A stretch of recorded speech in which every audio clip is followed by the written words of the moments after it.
ভাদ্র মাস। ভাদ্র মাস মানেই পাকা তালের মরশুম। বাংলার মানুষের কাছে তাল একটি খুব পরিচিত ফল। ভাদ্র মাস এলেই বাংলার ঘরে ঘরে তালের পিঠা বানানোর উৎসব চলে। সাধারণত গ্রামের দিকে তালের পিঠে বানানোর বেশ প্রচলন দেখা যায়। তালে প্রচুর পরিমাণে ক্যালসিয়াম ও ফসফরাস আছে, যা দাঁত ও হাড়কে ভালো রাখে। এতে অ্যান্টিঅক্সিডেন্ট থাকায় ক্যান্সার প্রতিরোধে সাহায্য করে, স্মৃতিশক্তি বাড়াতেও খুব সাহায্য করে। এছাড়াও রয়েছে প্রচুর গুণ। নমস্কার বন্ধুরা, আমার চ্যানেল নতুন সাথে আপনাদের সবাইকে স্বাগত। আজকে আমি আপনাদের সঙ্গে শেয়ার করব পুষ্টিগুণে ভরা তালের সরু চাকলি। চ্যানেলে প্রথমবার হলে চ্যানেলটিকে অবশ্যই সাবস্ক্রাইব করে দেবেন আর পাশে থাকা বেল আইকনটি অন করে দেবেন। একটা বড় বাটিতে 200 গ্রাম কাপের 3 কাপ তালের মাড় নিয়েছি। মাড়ে সামান্য একটু নুন যোগ করব। তালের মাড়ের মধ্যে অল্প অল্প চালের গুঁড়ো দিয়ে ভালো করে মাখবো, যাতে দানা দানা না থাকে। এখানে আমি ছোট বাটির 3 বাটি গোবিন্দভোগ চালের গুঁড়ো নিয়েছি। আপনারা চাইলে সেদ্ধ চালের গুঁড়ো অর্ধেক আর আতপ চালের গুঁড়ো অর্ধেক নিলেও নিতে পারেন, তবে গোবিন্দভোগ চালের গুঁড়ো দিয়ে পিঠেটা বানালে স্বাদে অনেক ভালো হয়।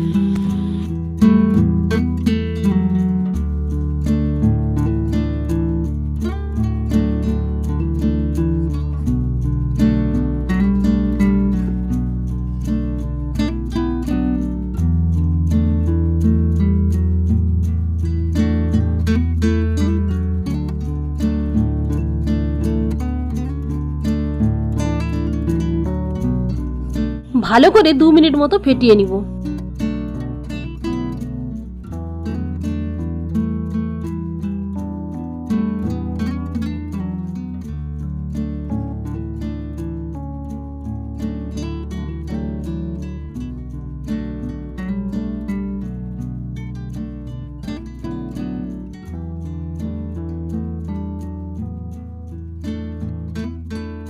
ব্যাটারটা ঠিক এরকমই হবে, আপনারা যেরকম কেকের ব্যাটার বানান ঠিক সেরকম।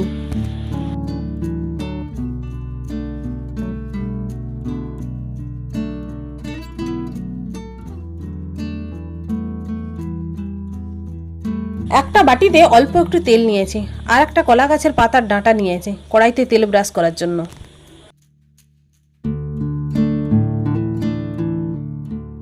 আর একটা বাটিতে দেখতে পাচ্ছেন কিছুটা জলে 2টো তালপাতার ফালি ভাসছে। এগুলো কি কাজে লাগবে বলুন তো? চলুন দেখলেই বুঝতে পারবেন।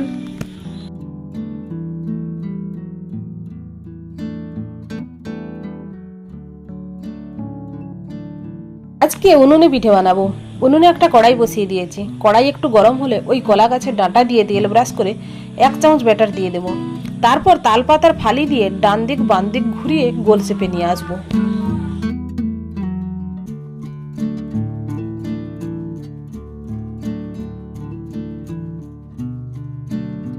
সময় উনুনের আগুনটা অল্প রাখবেন। কয়েক সেকেন্ড পরে দেখতে পাবেন পিঠের উপরটা পুরো শুকনো হয়ে গেছে। খুন্তি দিয়ে সাইডটা একটু ছাড়িয়ে তুলে নেব।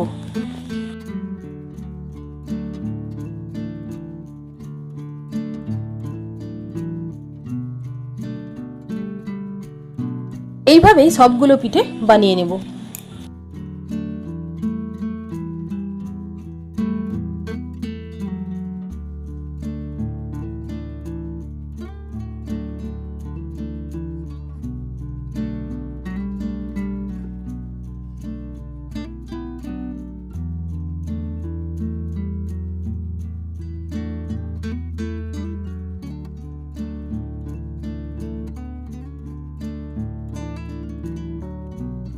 আপনারা যদি তালপাতা দিয়ে ঘোরাতে না পারেন, ধোসা যেইভাবে বানানো হয় ঠিক সেইভাবে ঘুরিয়ে নিতে পারেন।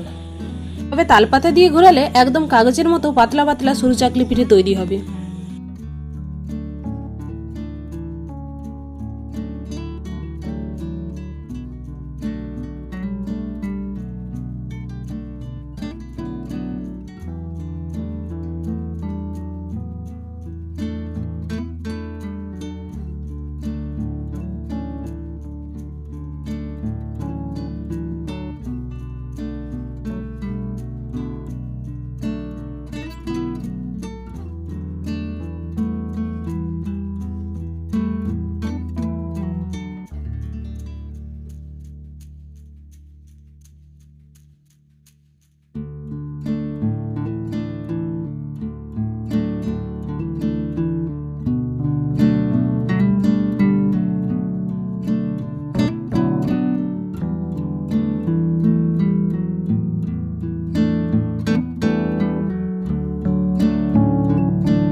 আমার সব পিঠে তৈরি হয়ে গেছে, একটি থালায় সাজিয়ে নিয়েছি। দেখুন কত সুন্দর সরু চকলিগুলো তৈরি হয়েছে।